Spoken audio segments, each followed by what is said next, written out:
तंबाखू खाणारेवाले सावध व्हा. मला काही घेणं देणं नाही तुमच्याशी. मला एक सांगायचंय, मी तंबाखू खाते,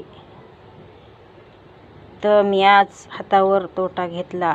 तर याच्यात बघा ही काय वस्तू हाय निघाली, तर तुम्ही बघू शकता.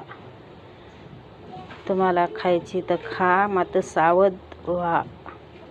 आणि तुम्ही रात्री बेरात्री कुठं माणूस जातंय, कामानिमित्त बाहेर जाते, हातावर चोळी ते गडबडीनं खातंय, तोंडात टाकतंय, तर तुम्ही अशी गलती करू नका. बघा तुम्ही बघू शकता.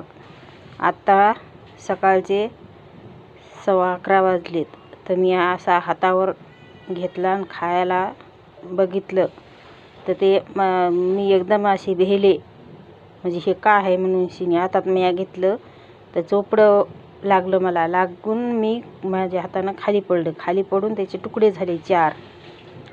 तर मी एकदम असं घाबरून गेले. तर मग मी नंतर उचलून घेतले आणि हे म्हणलं काय आहे तर बघावं. तर बघा तुम्ही बघू शकता. हे पण इशारी असं जर पोटात गेलं तर काय होईन हाल. तर त्याच्यामुळं तुम्ही खायची तर खा, मात्र बघून खा. आणि शक्य झाले तर तुम्ही सोडलं तर खूपच छान आहे. मी आजपासून सोडणार म्हणजे सोडणार, सुटली समजा. सांगा आता होईन 2 दिवस, 2 दिवस 8 दिवस परेशानी होईन, ध्यान येईन, तोट्याकडे लक्ष जाईन. मात्र त्याच्यापेक्षा सुपारी खा नाही सोप खा, मात्र हे सोडून द्या तुम्ही मेहरबानी करून शिनी. मी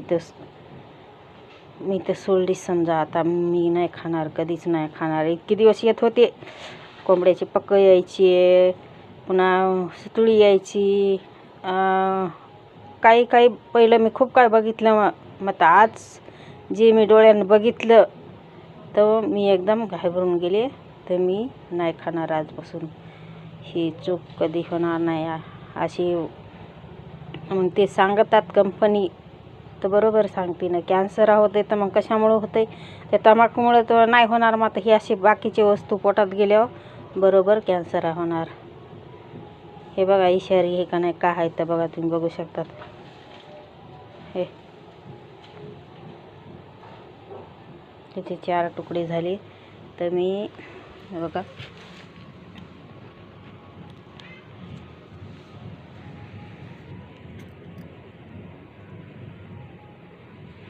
मी साबण लावून हात धुते आता, तर तुम्हाला दाखवण्यामुळं हे तोंड आहे. ही काय वस्तू आहे ती मलाच कळना.